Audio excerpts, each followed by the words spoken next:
दोस्तों, legal and legal में एक बार फिर से आपका स्वागत है।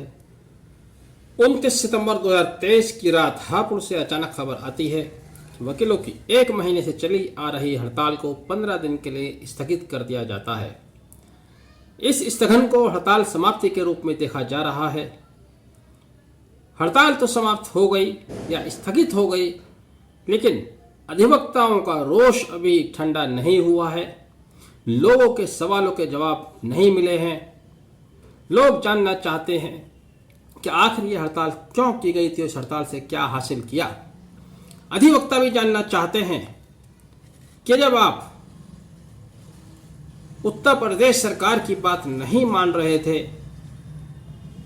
आपने चीफ सेक्रेटरीज की बात नहीं मानी, आपने मुख्यमंत्री के विशेष सचिव की बात नहीं मानी, और तो और आपने अपने चीफ जस्टिस की बात नहीं मानी, आपने अपने चेयरमैन की बात नहीं मानी, तो अचानक ऐसा क्या हुआ कि एक छोटे से पुलिस अधिकारी की बातों को सुनकर आप इतना पिघल गए कि आपने बिना सोचे समझे हड़ताल को स्थगित करने का फैसला ले लिया।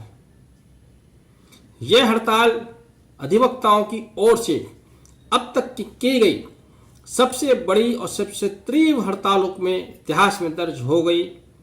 अवधि के लिहाज से तो 1 महीने से ज़्यादा समय की भी हड़ताल मेरठ में रही, लेकिन जितनी तीव्रता इस हड़ताल की थी, जितना बड़ा विरोध प्रदर्शन, जितना क्रोध इस हड़ताल में वकीलों में देखा गया, एक साथ पूरे प्रदेश में इतना बड़ा कभी किसी मौके पर नहीं देखा गया।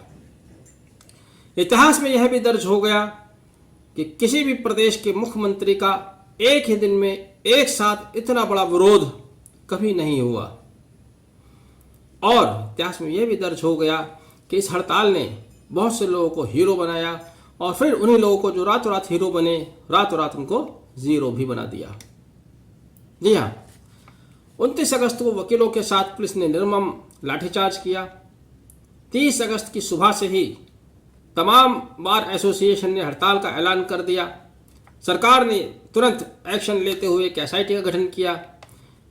उस एसआईटी का bar council of Uttar Pradesh ने बहिष्कार किया। न सिर्फ बहिष्कार किया, बल्कि चेयरमैन साहब ने हापुड़ में पहुंचकर जो हड़ताल हापुड़ से की जा रही थी, उस हड़ताल का झंडा अपने हाथ में ले लिया, और देखते ही देखते शिव किशोर गौड़ साहब हीरो बन गए। बहुत से लोग जानते थे, बहुत सारे लोग नहीं जानते थे, लेकिन 31 अगस्त के बाद उन्हें पूरा प्रदेश जान गया, एक एक व्यक्ति, एक एक अधिवक्ता जान गया। 3 सितंबर को bar council of Uttar Pradesh द्वारा वर्चुअल मीटिंग आयोजित की गई, और उसमें बाकायदा अगले 3 दिनों का 4, 5 और 6 तारीख का हड़ताल का कैलेंडर जारी कर दिया गया। 4 तारीख को इलाहाबाद हाई कोर्ट ने अधिवक्ताओं की ओर से की जा रही हड़ताल की चिंता करते हुए एक सो मोटो फाइल किया, लेकिन उस सो मोटो फाइल की खास बात ये थी कि इलाहाबाद हाई कोर्ट ने आदेश दिया कि हापुड़ का जो भी वकील एफआईआर लेकर आए, शिकायत लेकर आए, उसकी एफआईआर दर्ज की जाए और जांच की जाए। एसपी को आदेश था। यहाँ सवाल ये होता है कि विद्वान अधिवक्ताओं को उस अवसर को भुनाना चाहिए था जहाँ चीफ जस्टिस महोदय इतना कोऑपरेट कर रहे थे। उन्हें उसी समय हड़ताल खत्म करनी चाहिए थी और न्यायालय का रुख करना चाहिए था, थाने का रुख करना चाहिए था, लेकिन नहीं हुआ। 6 सितंबर को 51 पुलिसकर्मियों के खिलाफ एफआईआर दर्ज हो जाती है। कुछ अधिकारियों का स्थानांतरण हो जाता है। 8 सितंबर को chief justice of Allahabad chairman साहब को बुलाते हैं, एक मीटिंग आयोजित करते हैं। 9 तारीख को स्पेशल सिटिंग की जाती है इलाहाबाद हाई कोर्ट द्वारा, और एक जांच कमेटी का, जुडिशल कमेटी का गठन किया जाता है, जिसमें 3 सिटिंग जजेस, उनमें से एक chairman, 2 member, 1 member bar council of UP से आते हैं, और एक स्थायी अधिवक्ता की ओर से नामित व्यक्ति। लेकिन तब भी विद्वान अधिवक्ता नहीं पिघले। मैं समझता हूं कि किसी भी उच्च न्यायालय द्वारा वकीलों की हड़ताल को अप्रत्यक्ष रूप से इतना बड़ा समर्थन कभी नहीं मिला, बल्कि इसको प्रत्यक्ष समर्थन मानना चाहिए था। पहले आदेश में इलाहाबाद उच्च न्यायालय ने एसपी हापुड़ को आदेश दिया कि जो भी वकील आए उसकी एफआईआर दर्ज करें। बहुत बड़ी बात थी। 9 सितंबर को स्पेशल सिटिंग करना और जुडिशल कमेटी का गठन करना, ये अपने आप में बहुत ही बड़ी बात है।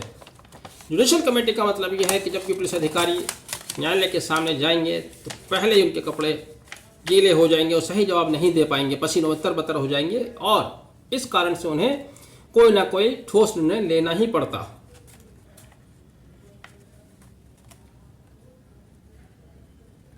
अब आती है 14 सितंबर, सबसे ज़्यादा विवादास्पद तिथि इस हड़ताल की। 14 सितंबर को अचानक से शिव किशोर गौड़ साहब पहुंच जाते हैं उत्तर प्रदेश सरकार के प्रतिनिधिमंडल से बात करने के लिए, उत्तर प्रदेश सरकार के विशेष सचिव से बात करने के लिए। उसमें एक विशेष सचिव होते हैं, 2 राज्य सचिव हैं, एडीजी हैं।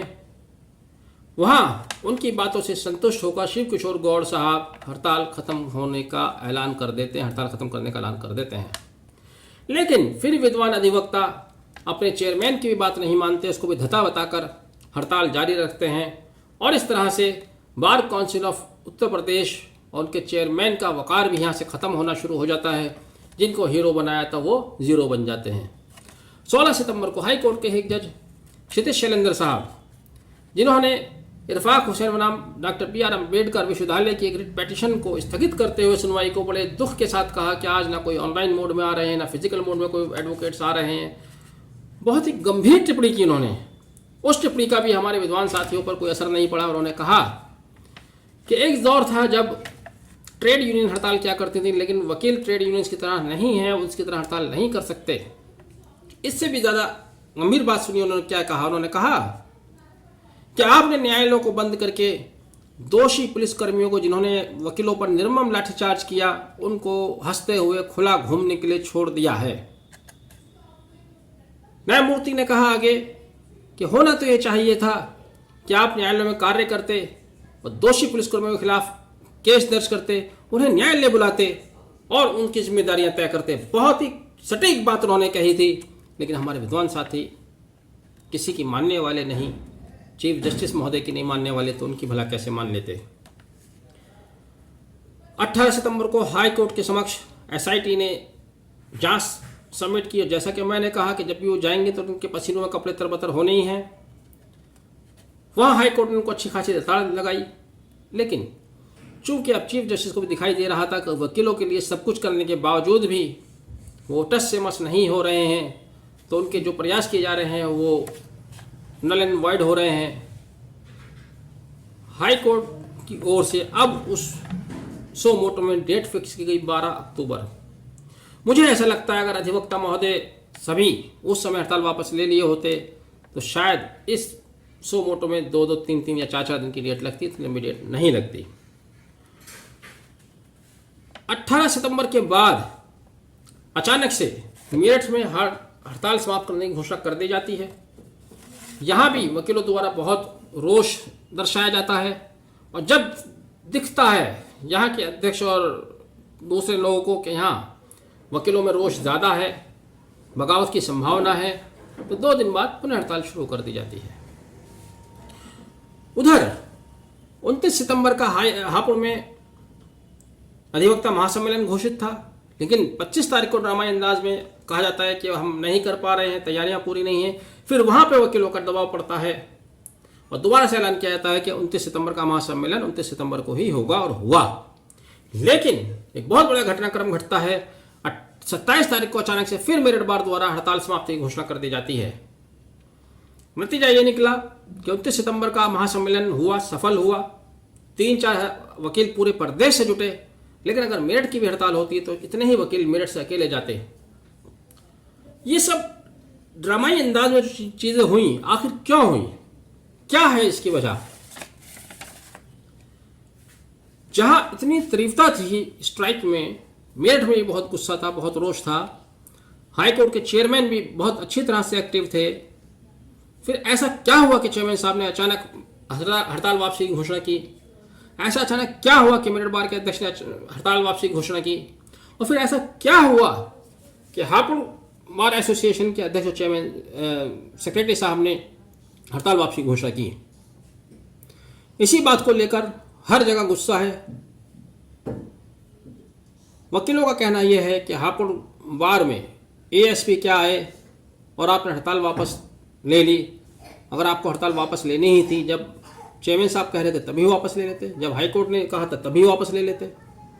लेकिन एक फ़र्क है, भले ही वो अधिकारी ASP हैं, लेकिन आपके घर पर अगर कोई चल कर आता है तो वो बात अलग होती है। वैसे भी राजाओं के दरबार में कासिद आया करते हैं, राजा चलकर नहीं आया करते। उन्होंने खुद ये कहा कि मैं भेजा गया हूँ, हालांकि उनकी बात में सत्यता पूरी नहीं झलकती। अगर उनको भेजा गया था तो वो वहाँ से कोई पत्र लेकर आते, ऐसा कोई पत्र लेकर नहीं आए, सिर्फ लफ्फाजी हुई है। वापस आते हैं कि हड़ताल में इतनी ये झोल क्यों हुआ, कभी होती है कभी ख़त्म होती है, ये हो क्या रहा था। दरअसल अगर आप ब्रॉडली देखें इस हड़ताल को तो यह हड़ताल दो खेमों में बटी हुई थी। एक वो जो डिफरेंट बार के अध्यक्ष और हमारे काउंसिल के चेयरमैन, दूसरे सेक्रेटरी। जो अध्यक्ष हैं उनको ऐसा लगता है वो अध्यक्ष बन गए, आगे उन्हें राजनीति नहीं करनी, लेकिन शायद सेक्रेटरीज को ये लग रहा था कि उन्हें भी आगे राजनीति करनी है, तो कहीं ना कहीं ये मामला राजनीति का शिकार हुआ। ऐसा कुछ लोगों का कहना है, सही भी हो सकती है बात, गलत भी हो सकती है, जो भी हो, लेकिन वकील साथियों को कहीं ना कहीं अब रुकना चाहिए। अपनी जो संस्था है, एक पूरा आपका जो पिरामिड है, उसका सम्मान करना चाहिए, उसको बचाने के लिए काम करना चाहिए।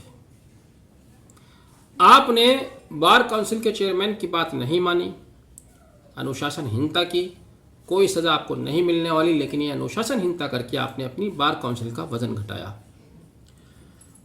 आज आप अपनी अपनी बार एसोसिएशन के अध्यक्षों के खिलाफ लामबंद हो रहे हैं। हापुड़ में हमने देखा, जो अच्छी बात नहीं है। ये आप अपने आप को कमज़ोर कर रहे हैं। और सबसे बड़ी गलती सब ने मिलकर जो की है मेरी नज़र में, वो ये की है कि जब इलाहाबाद उच्च न्यायालय ने एक्टिवली सो मोटो फाइल किया, जुडिशल कमेटी का गठन किया, उस तिथि में हड़ताल वापस ले लेनी चाहिए थी। लेकिन जो वक्त बीत गया सो बीत गया। किसी एक हड़ताल के शुरू या ख़त्म होने से सारी चीज़ें ख़त्म नहीं हो जाती। एक ही हड़ताल, एक ही निगोसिएशन में सारी मांग पूरी नहीं हो जाती। समय पड़ा है, दुनिया पड़ी है। अब उस एपिसोड को भूलकर अपनी मांगों पर अडिग रहिएगा, लेकिन आगे बढ़िए। जिंदाबाद मुर्दाबाद आपस में करने से बाज आइए। निश्चित रूप से इस हड़ताल का असर तो आया है, एक संदेश भी गया है। ऐसा नहीं है कि हड़ताल शून्य हुई, हड़ताल आपकी कामयाब रही। ज़रूरत इस बात की है कि अब आपस में सामंजस्य बने रहिए। जो आपका एक मान सम्मान बार का है, आपने स्थापित किया है, उसको कायम रखिए। आपने वीडियो आखिर तक देखा, thank you, have a nice day.